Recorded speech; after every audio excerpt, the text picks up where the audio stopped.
Okay, so if we reflect over the x-axis first, that would take the shape over here. Okay, and then now we see that maybe this point needs to move 3 units up and 2 units left. Right, so the order does make a difference here because how much it reflects depends on where it starts.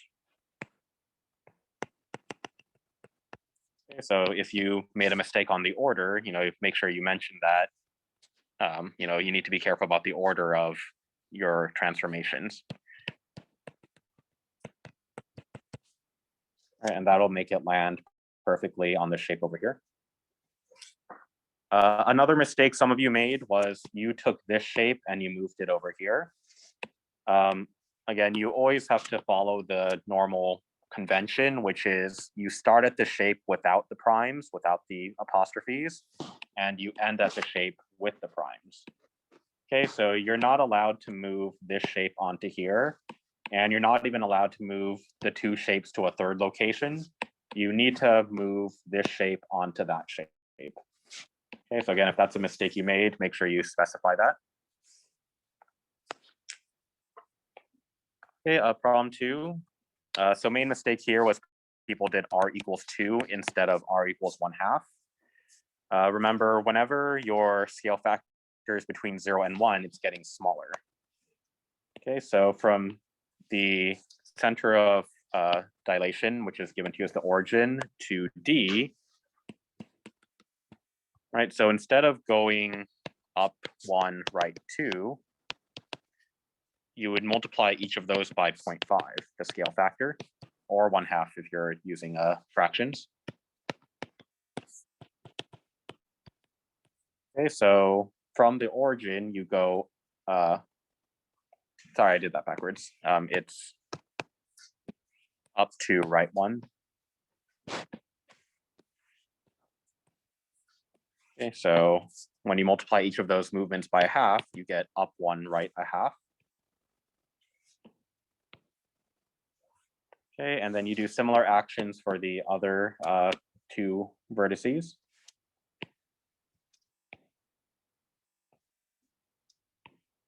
Okay, and again, the easy way to check if you did your dilation correctly is to make sure all sides are parallel, or all corresponding sides, right? So you see this side and this side are pointing the same direction, this side and this side, same direction, this side and this side, same direction. Okay, and feel free to let me know if you have a question about one of these, if my explanation is not sufficient. Problem 3. So the key thing here was that this was a dilation. It was formed by dilating. Okay, so even though there's no grid over here for you to count up the slope, what you needed to recognize is that RM and SQ, because they're corresponding sides of a dilation, they will have the same slope. Okay, so the slope of RM we can count up. So we go 1 unit up, and we go 3 units to the right.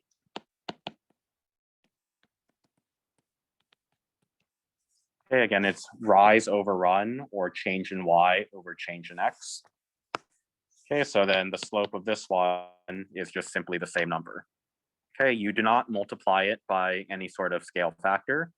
The side lengths get multiplied by the scale factor, but the slope is simply the same.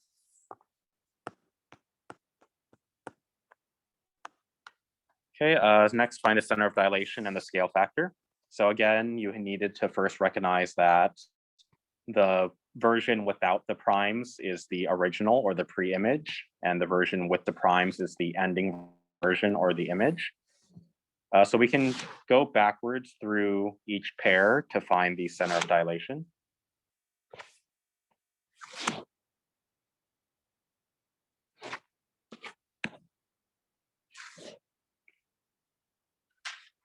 Okay, so it looks like all 3 intersect right here at the point -3, 3. Okay, and then, so that's your center of dilation and your scale factor. Well, you can look over here, LM is 1 unit tall, and M prime is 2 units tall, right? So from 1 to 2, you see the scale factor is 2.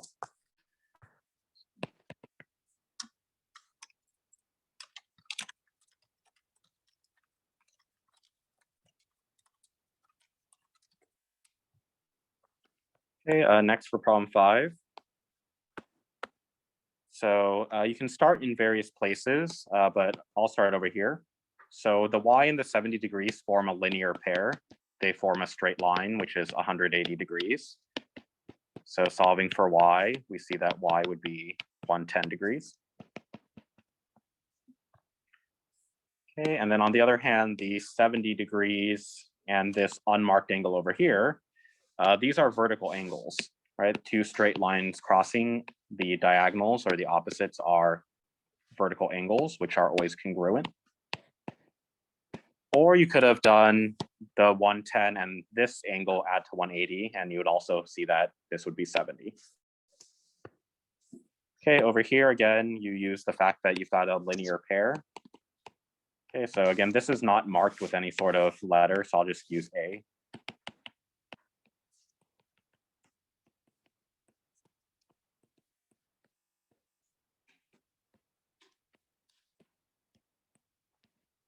Okay, and then finally to get x, we can use the fact that we have a triangle, right? So the two known angles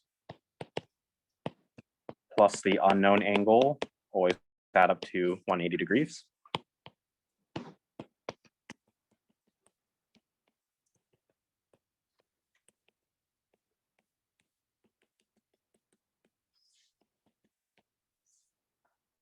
Okay, so there are your x and your y. And then for problem 6, so here you had to remember that these consecutive interior angles, they are not equal to each other. Again, you can tell that this one is more than 90 degrees, it's wider than a right angle, and this one's less than 90 degrees, it's narrower than a right angle.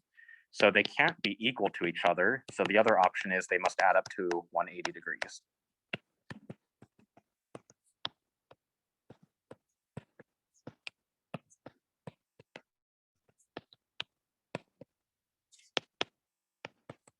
Okay, so you get x equals 25, but you have to be careful because the problem asked for a and b, not for x directly, though you do need x to answer the question. So now that we know x, we can go back and substitute it in. So 4x becomes 4 times 25, which is 100. And 3x plus 5 becomes 3 times 25 plus 5. So 3 times 25 is 75, plus 5 is 80. Okay, so now A is a vertical angle with this one. So if this is 80 degrees, then A is also 80 degrees. And then here, this 100-degree angle is a linear pair with the B. Right, so we know that the 100 degrees plus the B will equal a straight line of 180. Okay, so B would equal 80 degrees. You also could have used the fact that this angle and this angle are corresponding angles which are congruent. Or you could have used the fact that this angle and this angle are alternate exterior angles, which are also always congruent. Okay, so again, anything that you made a mistake on, please make sure you wrote it down on the front page of the 6.3 classwork so that when you go back to study, you know which topics to focus on. Okay, so anything from this front page where you still weren't able to understand it?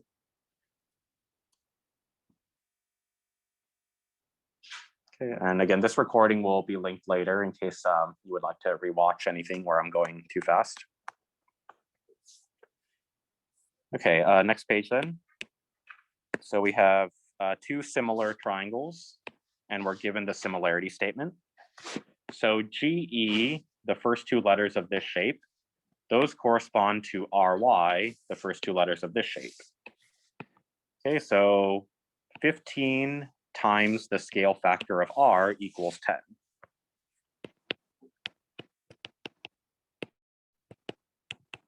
Okay, so R would equal 10 over 15, which can reduce to 2 over 3. Okay, so a few of you did 15 over 10, which is 1.5. So that would mean you start at the small shape and go to the big shape. So that would be fine, but you just need to use the same number for all 3 sides. You can't switch back and forth. Okay, so again, I'll start with the bigger shape and go to the smaller shape. Okay, so next it asks me for GU. So GU is the first and third letters. And so that would correspond to RF. Okay, so GU I don't know, so let me use a letter. X is currently unused. Okay, so X times my scale factor of 2/3 will equal 12.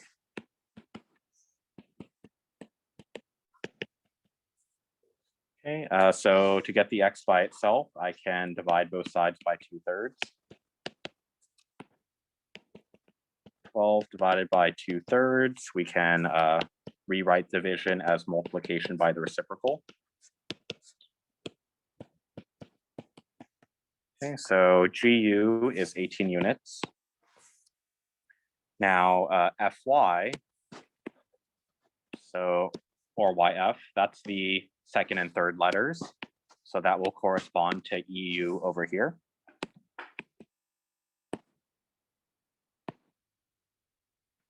Okay, so this time we're starting with the bigger shape. So 24 times the scale factor of 2/3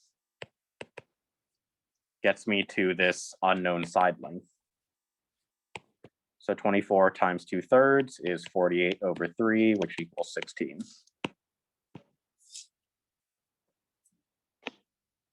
Okay, so again, you can see in one case, I had to divide by 2/3. In the other case, I multiplied by 2/3. And that depends on, am I going from bigger to smaller or smaller to bigger? Okay, and then lastly for the angle. So let me erase some of these lines so it's not too crowded. So E corresponds to Y. So if E is 75 degrees, Y is also 75 degrees. And now in this triangle, we know 2 out of the 3 angles. All right, so the 88 plus the 75 plus the unknown angle F will equal a full triangle of 180.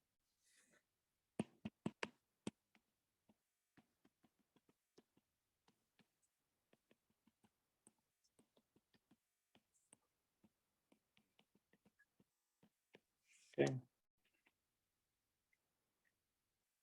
Oh, sorry, I made an addition mistake. This would be 63. Sorry about that.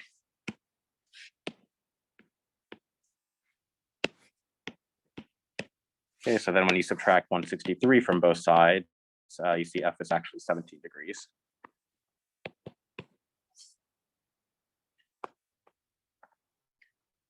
Okay, so problem 8, here we had a proof. Okay, so I remember one of the last lessons we did, we talked about in what situation we should use each of the steps. So one big sign here is we've got an overlapping angle, right? This angle C is part of both the small triangle and the big triangle. Now, some of you tried to do it with angle A. You said angle A is congruent to angle A. I mean, that's true, but unfortunately, it's not very useful because this angle is only in the big triangle. It's not related at all to the small triangle, right? So we wouldn't do it for angle A. We would do it for angle C instead, right? Because again, this is part of both triangles. Okay, and when something is equal to itself, that's the reflexive property. Okay, and then after that, we needed to, by the way, some of you assumed this was a right angle. Even though it kind of looks like 90 degrees without the marking, we don't know that for sure. Okay, and then the other big hint was we have these arrows, which mean parallel lines. So remember we said with parallel lines, you want to look for either alternate interior angles, alternate exterior angles, or corresponding angles. So in this case, you would want to use corresponding angles, right? Because these two angles are both in the top left corner of the intersection. Okay, so I might say angle A, or this one you can just call angle B, because there's only one angle there. But this one you cannot call angle E. You'd have to call it DEC or CED.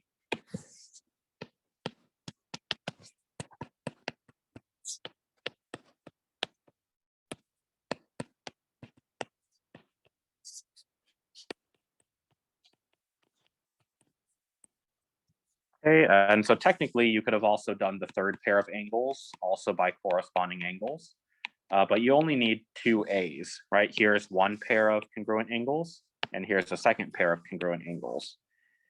Okay, so at this point, we're ready to use AA similarity.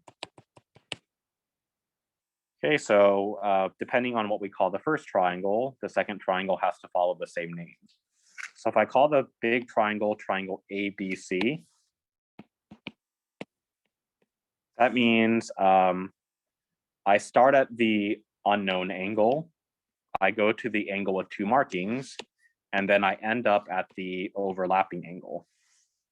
Okay, so for the smaller shape, I start at D, the unmarked angle, go to E, the angle with two marks, and then end at C, the overlapping angle.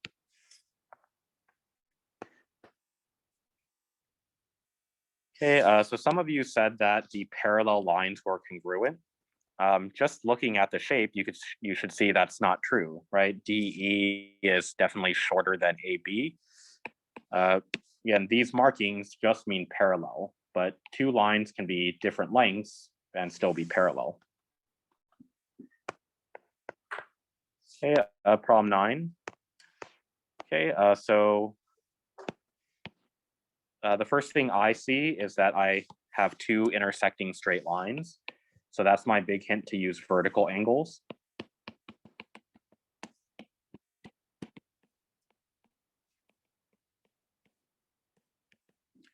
Okay, so again, we cannot call either of these angle U because there's multiple angles at this corner. So instead, I'll call it TUW and XUW.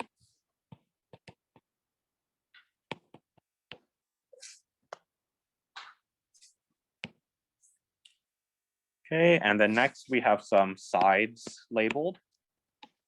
So the tricky thing here is you need to make sure you're comparing the correct sides to each other. Okay, so for example, if I start with WU,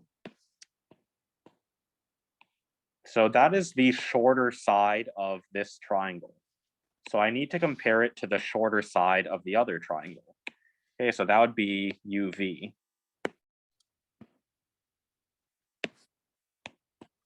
Okay, so WU over UV is 9/6, which reduces to 3/2. Okay, and now let's look at the other shape. Okay, so, the other sides. Okay, so for the big triangle, we've got TU is 12.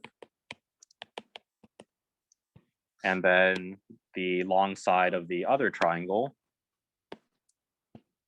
XU is 8. Okay, so 12/8 also reduces to 3/2. Okay, so we do have two pairs of corresponding sides. Now, some of you forgot to go back here and fill in the equal sign. Again, I don't fill it out in the beginning because I don't know if it's going to be equal or not. But now that I see that it's equal, I do need to go back and fill in that sign. Okay, so again, at this point, we now have two sides and an angle. So it would be SAS similarity.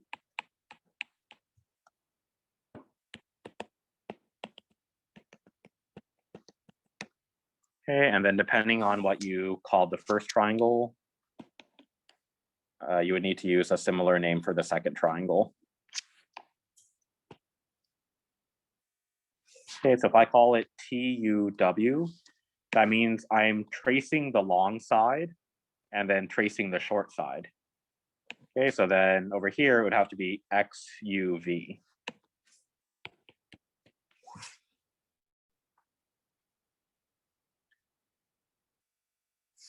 Okay, and then for problem 10, again, there's multiple ways of doing this. Some of you were able to do it in one step. You just did a dilation. Right, so some students figured out that. Okay, so they had a center of dilation at 5, 5. And then the scale factor, remember we start with this shape and then we end up at the prime shape. So we're going from smaller to bigger. Okay, so LK is 2 units long. L prime, sorry, it's 3 units long. And L prime K prime is 6 units long. So from 3 to 6, you know that you multiplied by 2. Okay, so that's just one option. Another perfectly reasonable way is you could have translated the small triangle first to make it fit into the big triangle, and then you could have dilated it from there. Okay, so again, I'm not going to write out every single answer because there's infinite ways to do it, but those are some options. Okay, so questions on this second page?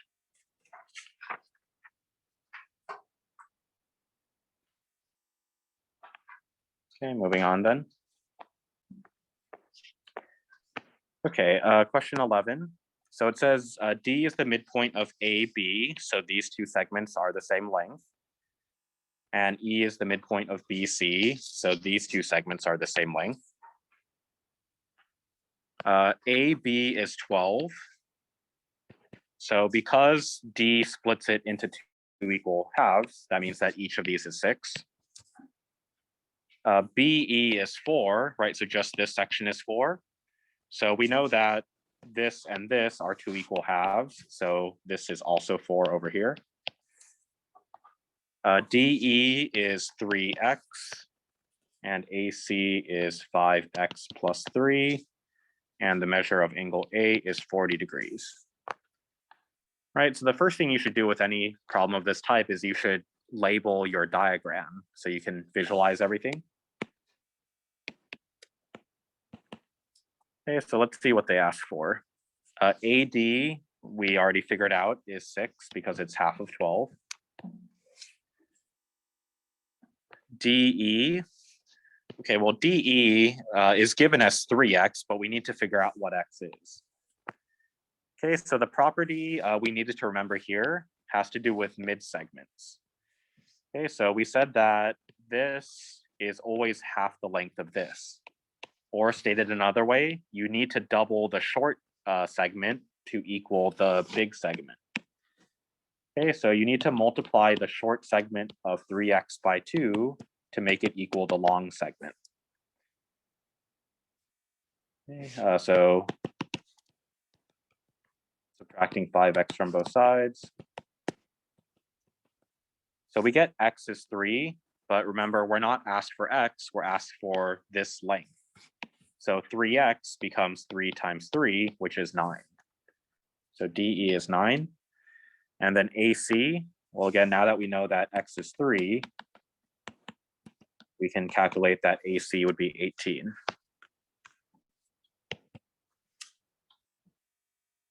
Okay, and then what's the measure of ADE? So trace it out, A to D to E, that's this angle right here. Okay, so another property of mid-segments you needed to remember is that the mid-segment and the third side are parallel. So even though there's no markings, they are parallel. So that means that this 40 degrees can be moved over here because it's corresponding angles. But we didn't ask for this angle, we asked for that angle. Okay, so now you'd have to use the fact that these two angles are a linear pair. They form a straight line, so they add to 180. Let's use a different letter.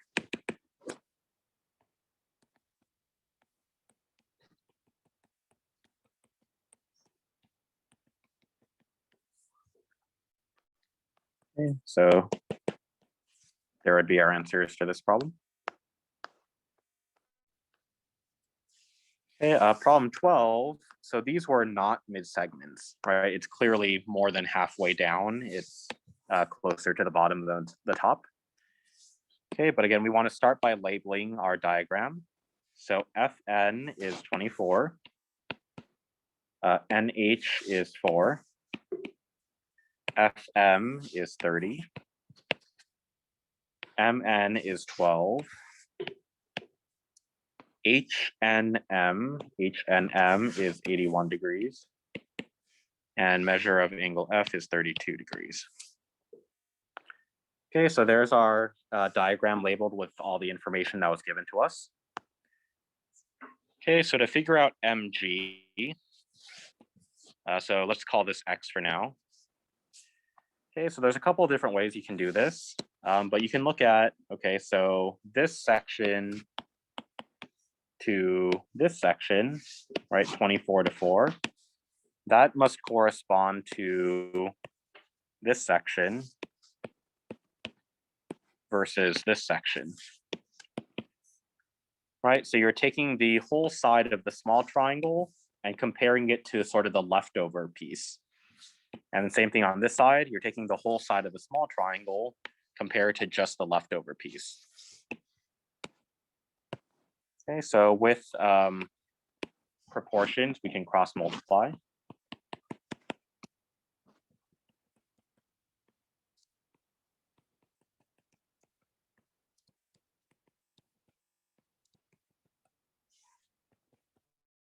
Okay, so we see that the length of mg is 5.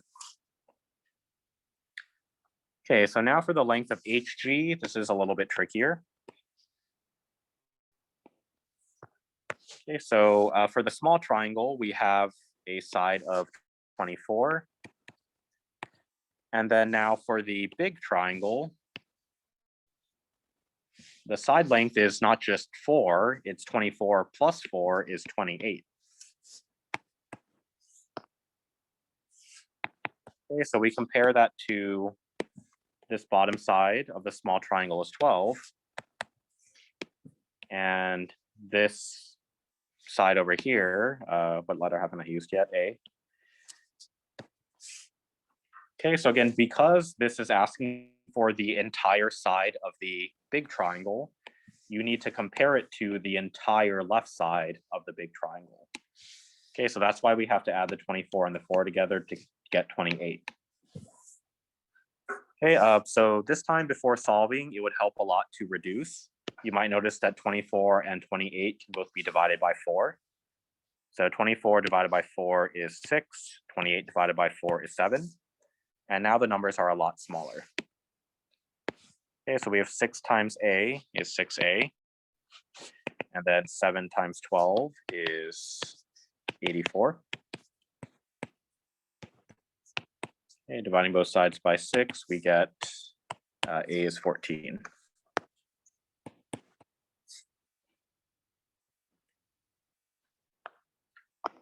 Okay, so this next part, angle HNM was actually given to you directly. That was not meant to be a trick. It was just a mistake on my part. But again, there's no work needed, right? Because it's directly given to you.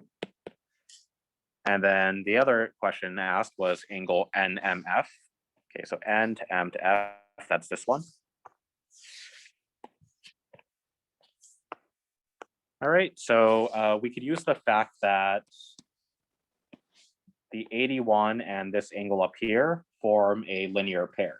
So 81 plus, I'll just call this a question mark for now, have to add up to a straight line of 180 because they form a straight line.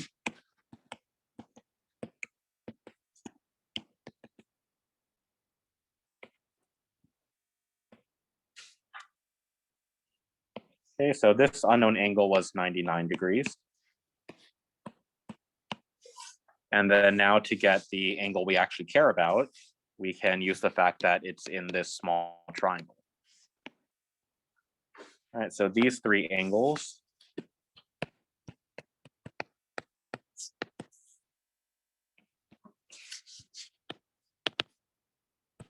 add up to 180.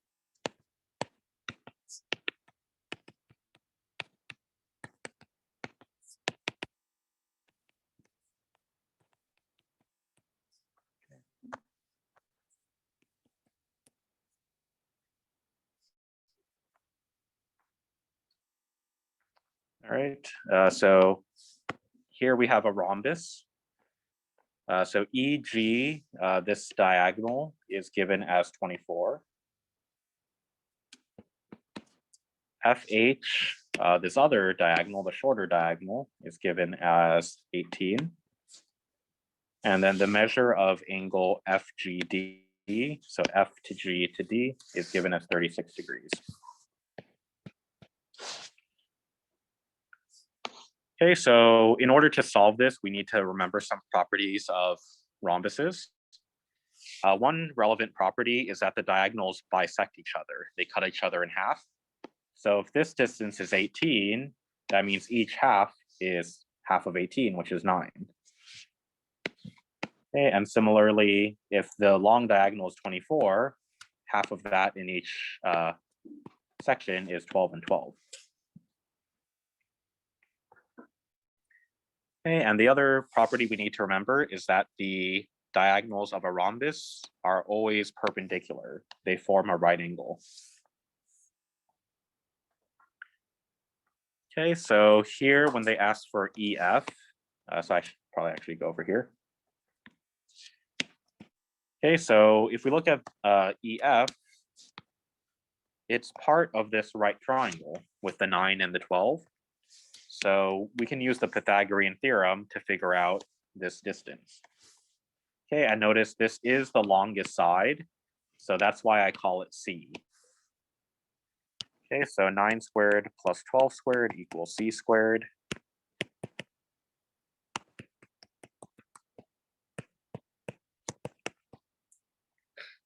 Okay, so 225 is a slightly big number, right? But you can just keep trying multiplying things together until you get there. Okay, so eventually you should have landed on the fact that C was 15. Okay, GD, I already did, right? Remember, the diagonals bisect each other, so the long 24 got cut in half to 12. EDH, so that's this angle right here, and again, the diagonals are always perpendicular. They always form 90-degree right angles. Okay, and then the measure of GHD, so this angle down here. Okay, so we know that this is a right angle because, again, the diagonals are perpendicular. And the other property you needed to remember here is that the vertex angle, so this big angle out here, the diagonal for a rhombus cuts it into 2 equal pieces. So if this is 36, then this is also 36. Okay, so now working with the triangle down here, right, we've got a right angle of 90 degrees. We've got an angle here of 36 degrees, and we're trying to figure out this angle. Okay, but a triangle always adds to 180 degrees. So from there, we can solve for x.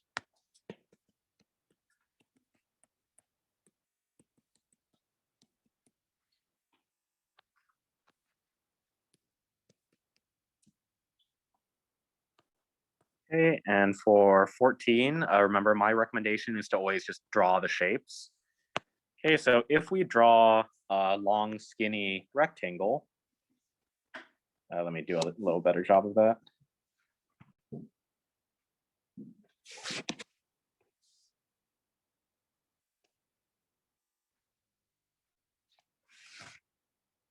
Okay, so if you draw a long, skinny rectangle and you draw in the diagonals, you should be able to see they're not even close to perpendicular, right? This angle up here, that's like 160 degrees. It's not even close to 90, right? So not a rectangle. And you could do the same thing for a parallelogram, right? So if you do a long, skinny parallelogram,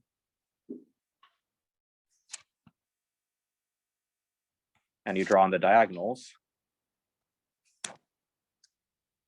you again notice that it's not even close to a right angle, right? It's again more like 160 degrees. Okay, so the rectangle and the parallelogram are out. What about the square?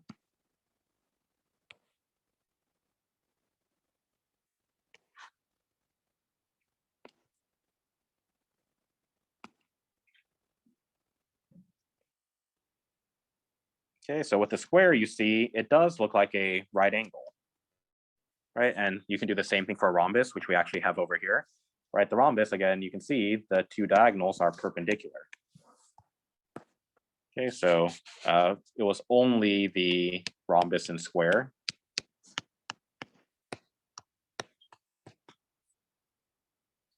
Okay, and then so you would do similar actions for these other ones. So just in the interest of time, I'm not going to draw the shapes again. Okay, and this last one, all shapes we've studied fit this requirement.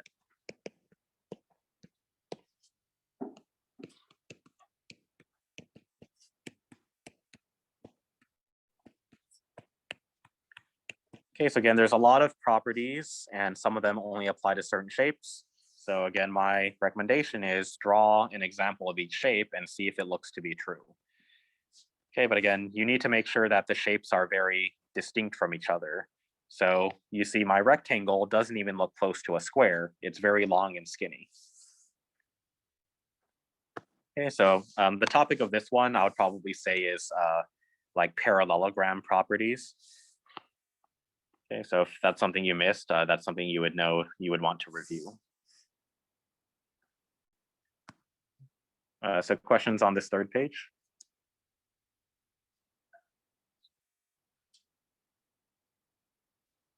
Okay, so 15 and 16, a couple proofs. Okay, so here we're told this is a rhombus, and we know for a rhombus, the sides are congruent, right? So XW and ZW are the same length, and XY and ZY are the same length. Okay, and then I told you down here, you're going to use SSS. So you have one S right here and a second S over here. So that means this blank must also involve sides, right? It will not involve angles because there's no A, it's all S's. Okay, so the only side that hasn't been used yet is this side right here, the side that is overlapping. Okay, so that would tell you to use the reflexive property.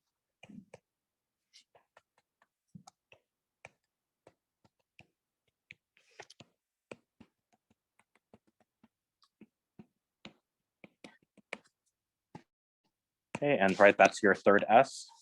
Okay, so now you can use SSS congruence. So again, depending on what you call the first triangle, the second triangle can be called something different.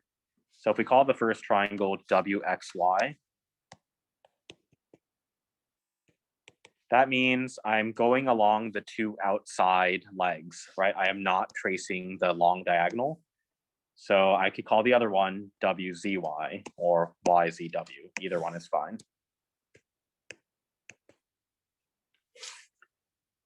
Okay, and then once we've proved congruence, we can now state that the corresponding parts are congruent. Okay, so a lot of you meant the right thing, but you didn't quite use the correct letters. So as a reminder, this stands for corresponding parts of congruent triangles are congruent. Okay, so you know, of and are kind of minor words, so they're not part of the letters. But that's the correct phrasing. Okay, and then problem 16. So this time prove that the parallelogram has opposite sides congruent. Okay, so we're given a bunch of parallel lines. So when we look at DAC and BCA, right, we see that they are both touching these parallel lines. So these are on opposite sides of the transversal, but they're inside the parallel lines. So these are alternate interior angles.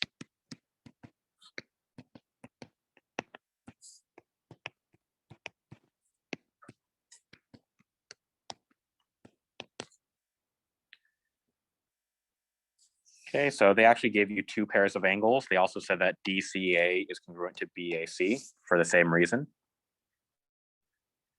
Okay, and then now AC congruent to AC. Whenever you have the same thing congruent to itself, that's always the reflexive property.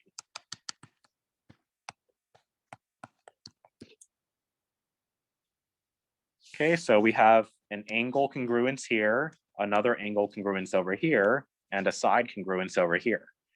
right? So a lot of you said SAS, but we have two angles in one side, right? So it would be ASA instead.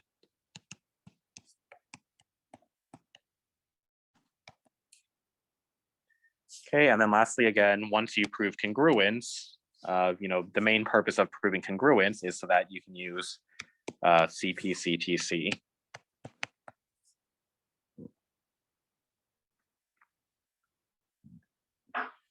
Okay, so again, at this point, we have a lot of examples of proofs. We have a couple of days of classwork. You have the review quiz. You have the test now. So hopefully you have a good amount of resources to reference. Okay, and then lastly, Unit 1 review. So finding the equation, we can look at the first difference. 7 to 2 is -5. 2 to -1 is -3. 1 to -2 is -1. -2 to 1 is +1. So it's not linear because we don't have a common first difference, but we can repeat the process. -5 to -3 is +2. -3 to -1 +2. -1 to 1 +2. Okay, so this is quadratic because we have a common second difference. So now a few of you recognize that much, but then you forgot that 2 is not the A value. To get the A value, you take that second difference and you divide it by 2. Okay, so in this case, you would do 2 divided by 2 means that A is 1. Okay, and then the C value is just the y-intercept. It's the y value where x equals 0.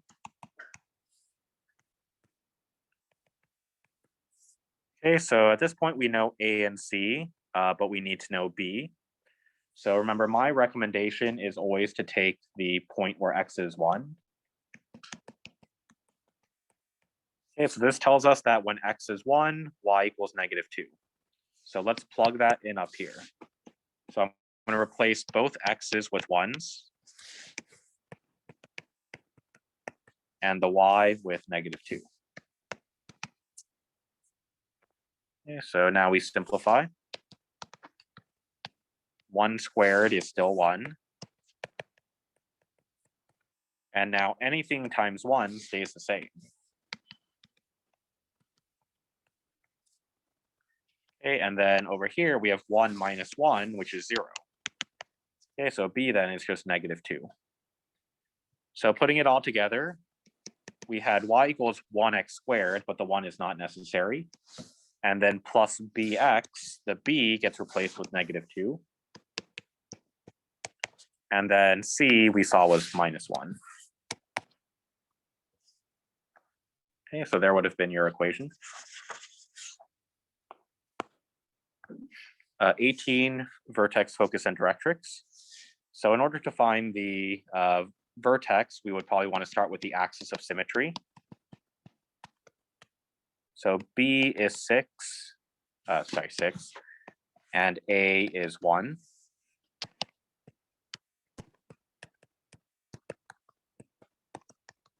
Okay, so the axis of symmetry, remember, is not just -3, it's x equals -3. So that tells us that the vertex will have an x coordinate of -3. Okay, so let's go ahead and plug in -3 into the equation.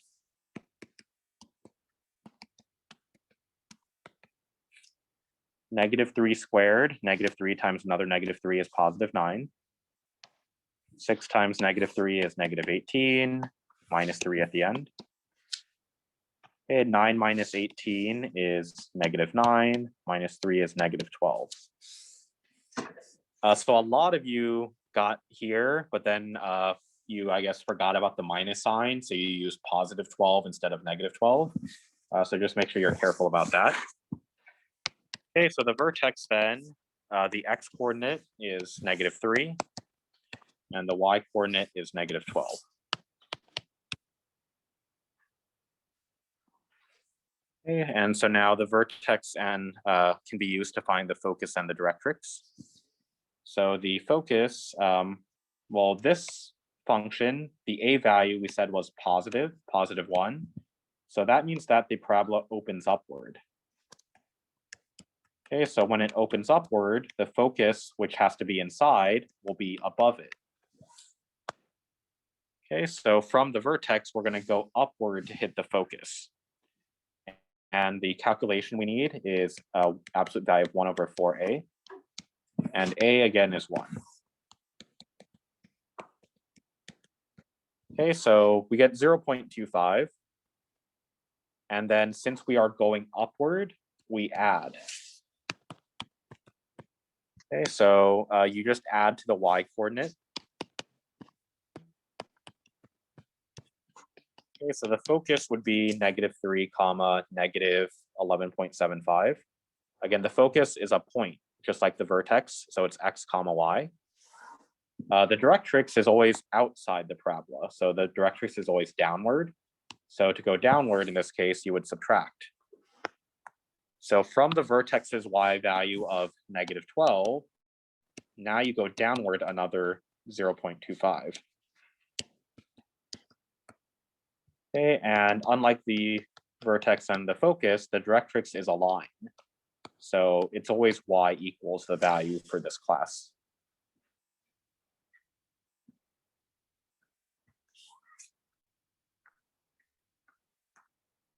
Okay, problem 19 was simply to multiply, but you did have to distribute. So again, the way I like to represent it is to use what's called the area model. So we have 2x plus 5, and then 3x minus 7. Okay, so each box, you just multiply the two values that lead to it. Right, so here we have 2x times 3x. 2 times 3 is 6, x times x is x squared. Then we have 5 times 3x. So 3 times 5 is positive 15, and then just keep the x. Then we have -7 times 2x. So -7 times 2 is -14, and keep the x. And then lastly, positive 5 times -7. Positive times negative is negative, and 5 times 7 is 35. Okay, so writing it horizontally, we have 6x squared plus 15x minus 14x minus 35, but we need to fully simplify. So these two middle terms can combine because they both have a single x to the first power. So 15x minus 14x would be positive 1x, but we don't really need to write the 1.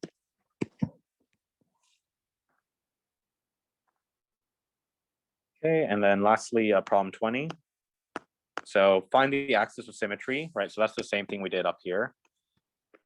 So we're going to use the formula x equals -b/2a.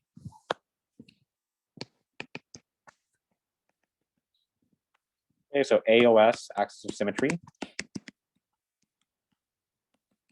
Okay, so b, again, is positive 8. And 2a, well, a is -2.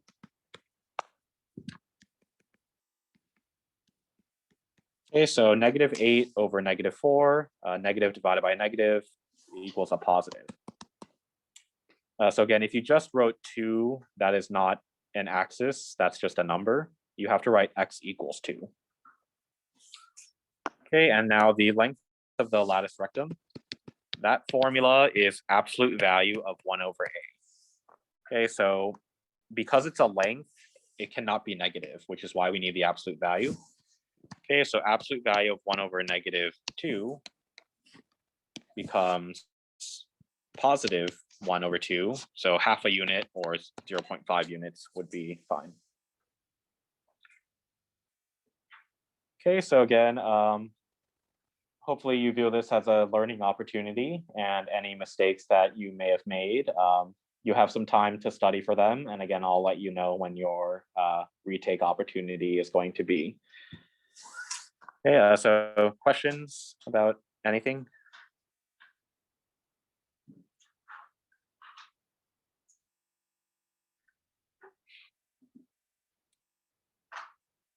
Okay, so again, hold on to these. This test is yours to keep. So please don't just throw it away. Again, I want you to use it as something to study off of. Okay, so again, this recording will be on Canvas. So if there's anything that you weren't able to fully get down, you can review it later. Yes? number 9, it's still right. Number 9, let me look back. Oh, the proof. You really should have put the equal sign right here. If I remember correctly, I probably didn't mark it wrong. Like I may have written it in for any student who did that. But going forward, you would want to remember to write in the symbol.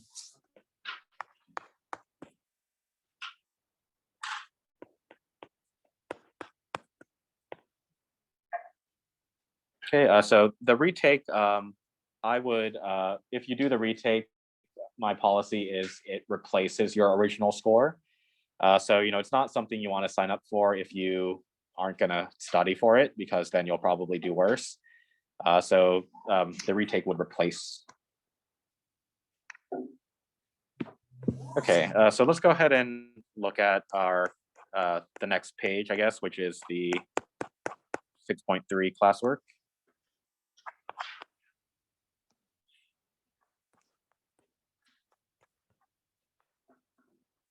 Okay, so I just wanted to review the topic from Friday, because looking at the exit ticket scores, it was difficult for a lot of students. Okay, so let's just write this at the top where we have a little bit of room. So remember, we have 3 different ratios. We have the dimension ratio, we have the area ratio, and we have the volume ratio.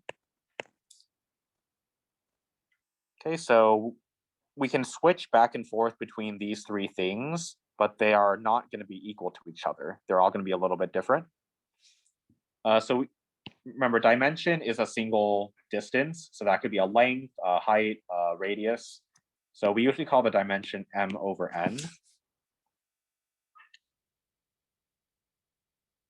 The area, remember, area is unit squared. So that bumps up the ratio to m squared over n squared.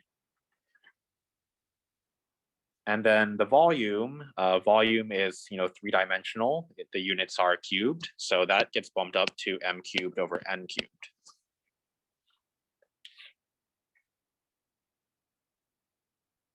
Okay, so by switching back and forth between these 3 things, we should be able to solve these scaling problems.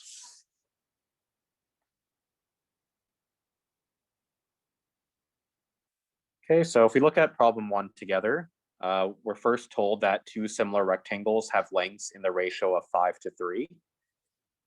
Okay, so the word length, right, tells you that this is a dimension.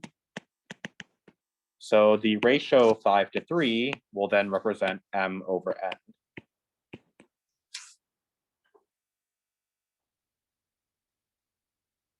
Okay, so the problem tells us that 5/3 equals m over n.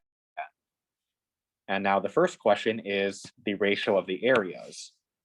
Okay, so we need to get to m squared over n squared, right? That's what we're trying to get to.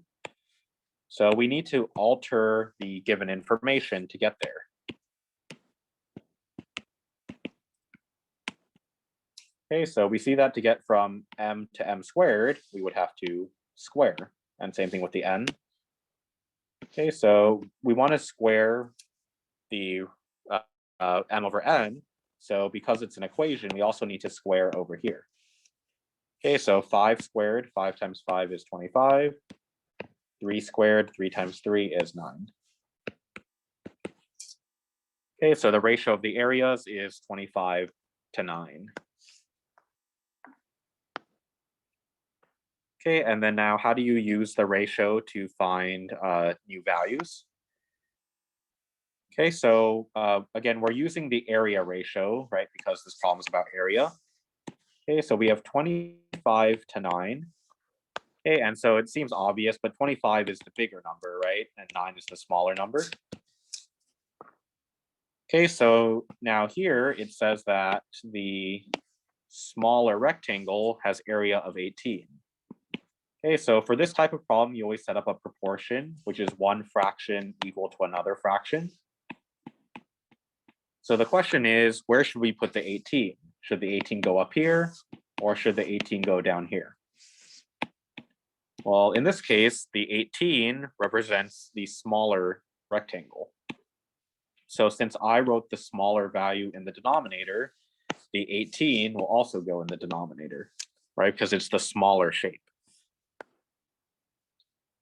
Okay, so then the last remaining blank, we just put a variable like x. Okay, so from here, we would try to solve for x.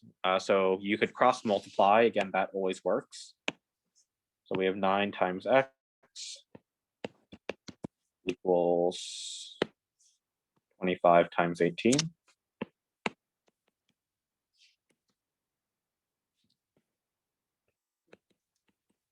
Okay, so 25 times 18, 450.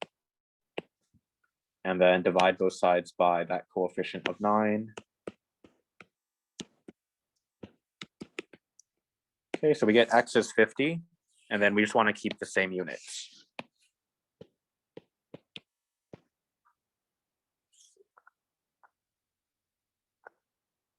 Okay, so again, there's 2 different questions here. The first question you can be asked is simply, what's the ratio? The other question is to actually compute the area. So notice we did need to use the ratio to get there, right? So even if the problem only asked this question, you would still need to know this number.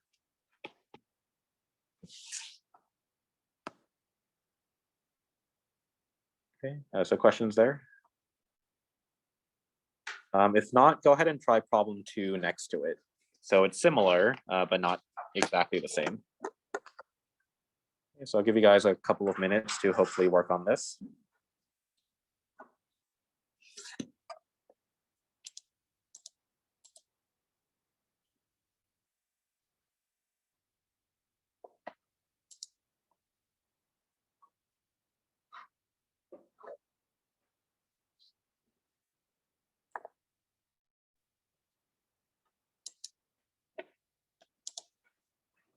Yes. Excellent question. In case you didn't hear, the question was, do you simplify? And the answer is yes, you should. Technically, you don't have to. You can still get the right answer, but the numbers will be much harder to work with. So yes, I would definitely recommend that you simplify this ratio first. Yeah, thank you for bringing that up.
Okay, so what we should have done for this problem. So the ratio is above radii, which is the plural of radius. So again, a radius is just a single line, right? So this is another dimension. So that means that the 6 to 8 represents m over n. But again, we should reduce this to smaller numbers to make it easier to work with. Okay, so 3 over 4 equals m to n, but we want the area ratio, which is m squared to n squared. So we need to square both sides. Okay, so 3 squared, 3 times 3 is 9. 4 squared, 4 times 4 would be 16. Okay, so that should be the area ratio. And in case you haven't finished the second bullet point, I'll give you another 30 seconds.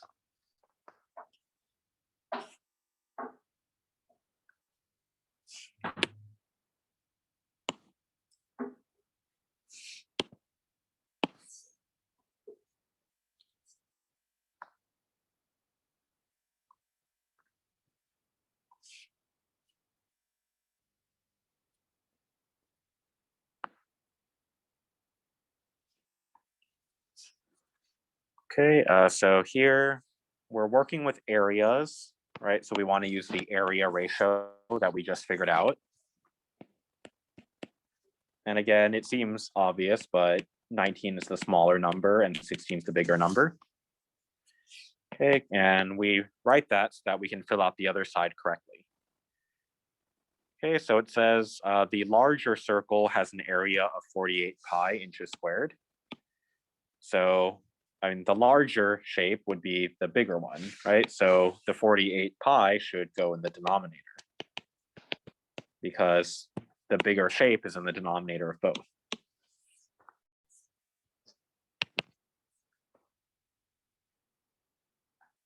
Okay, so we can again cross multiply, but sometimes you can actually do it a little bit more directly. Right, you might notice, oh, 16 to 48, that's times 3, and then you also need the pi. Right, so then up here you can say, okay, well then I would also multiply by 9 pi up here. Okay, so that, again, sometimes it'll work out nicely where you can easily tell what to multiply by. But if you don't recognize that, then cross multiplying always works.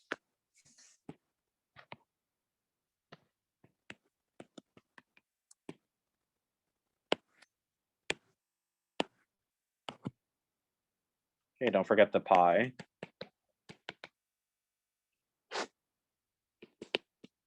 Okay, so 2 gives 7.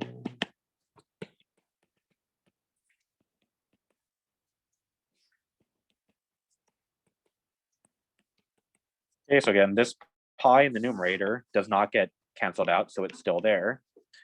And then if you divide 432 by 16, you'll see it's 27 pi.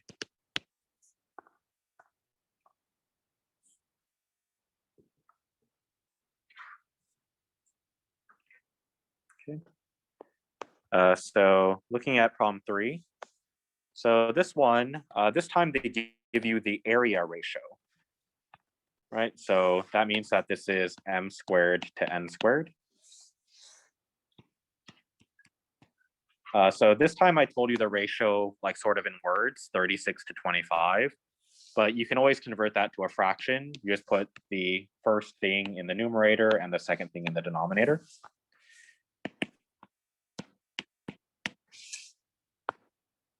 Okay, so they give us the area ratio, which is m squared over n squared, but now they want the dimension ratio, which is m over n.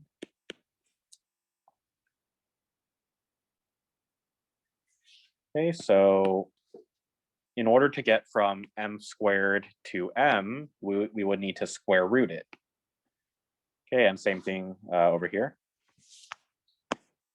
Okay, so you can just square root the numerator and denominator separately.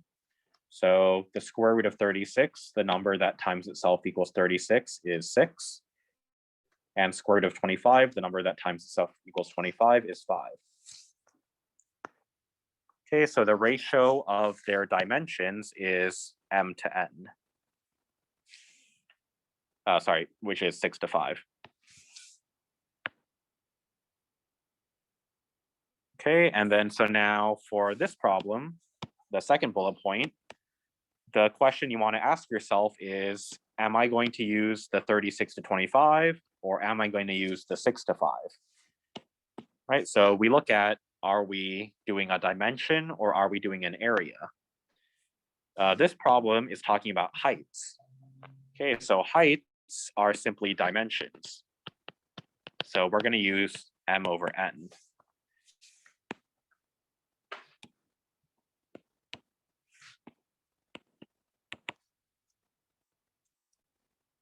Okay, so again, let me just quickly label. So 6 is the larger or bigger shape, right? 5 is the smaller shape. Okay, so this problem tells me the 3 is for the larger shape. So the 3 should go up here. And then my unknown will go down here. Okay, so we have 6 times x in this diagonal. And we have 5 times 3 in this diagonal.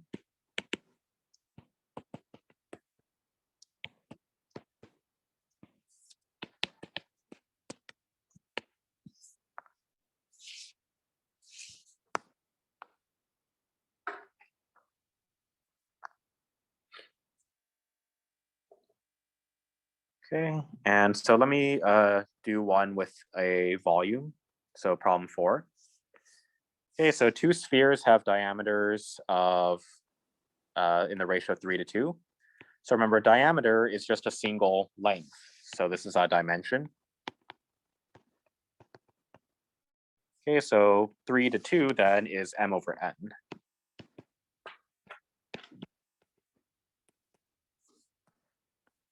Okay, so this first bullet point is asking for the ratio of the radii, which again is the plural of radius.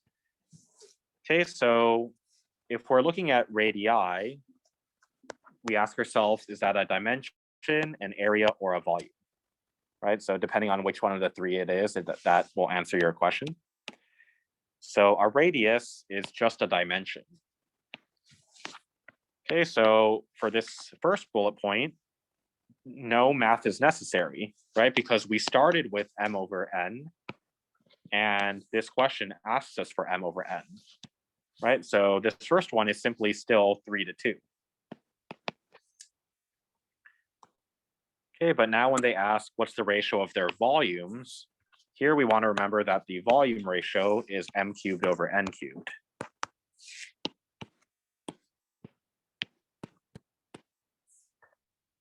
Okay, so we know that m over n is 3 over 2, but we want to get to m cubed over n cubed. Okay, so that means we need to cube, meaning raise to the third power, both sides. Okay, so 3 cubed, 3 times 3 times 3 is 27. And 2 cubed, 2 times 2 times 2 is 8. Okay, so the ratio of their volumes is 27 to 8. Okay, and then finally, how do you use this ratio in a problem? Okay, so we're working with the volume ratio, right? So we're not using the 3 over 2 anymore. That was a dimension. We are using the volume ratio of 27 to 8. And again, I'll just note that this is the bigger shape and this is the smaller shape. Okay, so we're told the smaller shape has a volume of 56 pi. I'm so sorry. For me, I put the smaller shape at the bottom.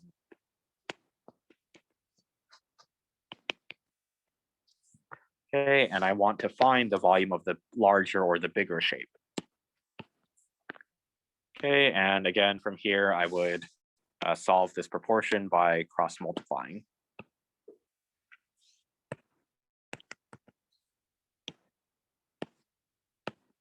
And don't forget your pi is still there. So kind of a big number.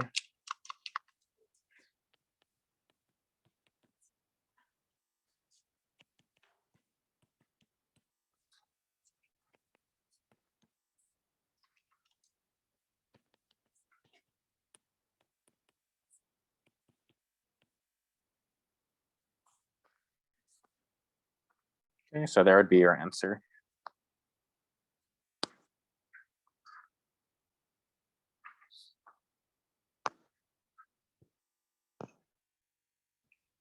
Okay, so questions?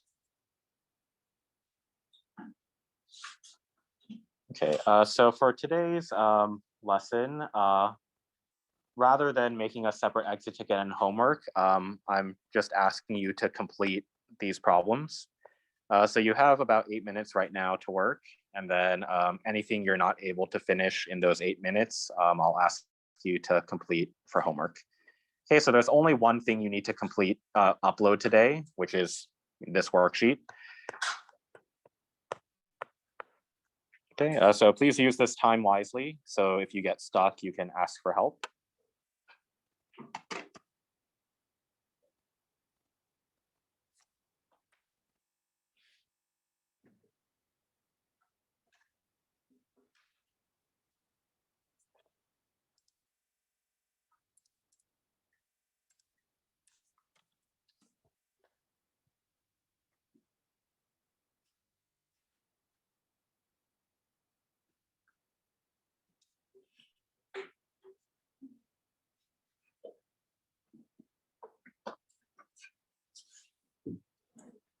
And if you get stuck, just let me know, whether by raising your hand or typing in the chat.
So let me go over problem 5 because hopefully you had the chance to start it. So problem 5 gives you a volume ratio. So that means that the 1 to 8 represents m cubed over n cubed. Now, when they ask for the base length is just a dimension. That's m over n. So we need to go from m cubed to m. Okay, so the operation would be to cube root. Okay, so cube root of 1, the number times itself twice, that equals 1, is still 1. And then cube root of 8 is equal to 2 times 2 times 2, so 2. Okay, so the ratio of their base lengths is 1/2. Okay, but then for the second bullet point, now they're back to volume, right? So we don't use the 1/2 because that's for length. We want the volume ratio, which is 1 to 8.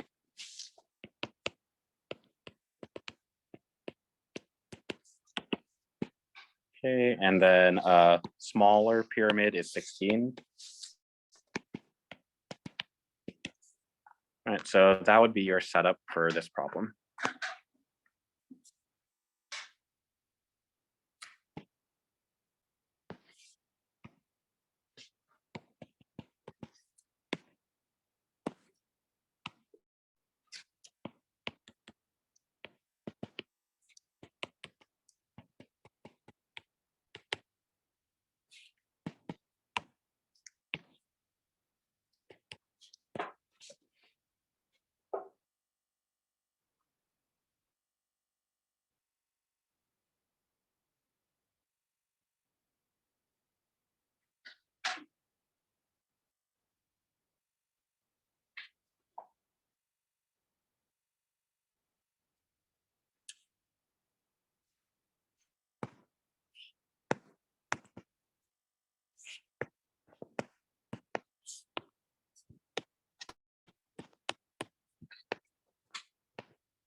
And let me go ahead and do problem 6 in case you would like to see it. So you're told the heights are in the ratio 3 to 7, so heights m to n. The next bullet point, radius, that's still a dimension. So that's still m to n, so there's no change. Next, we're talking about the areas of the circles. So area is m squared over n squared, right? So if we take 3 over 7 and square both parts, we would get 9 to 49. And now for volumes, starting from 3 to 7, we now need to cube it. 7 cubes, a pretty big number.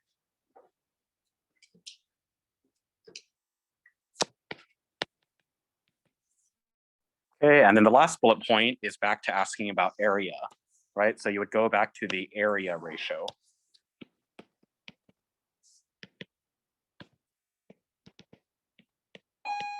Okay, so again, anything you didn't finish, I'll ask you to complete for homework. All right, so you guys are dismissed. Have a good day.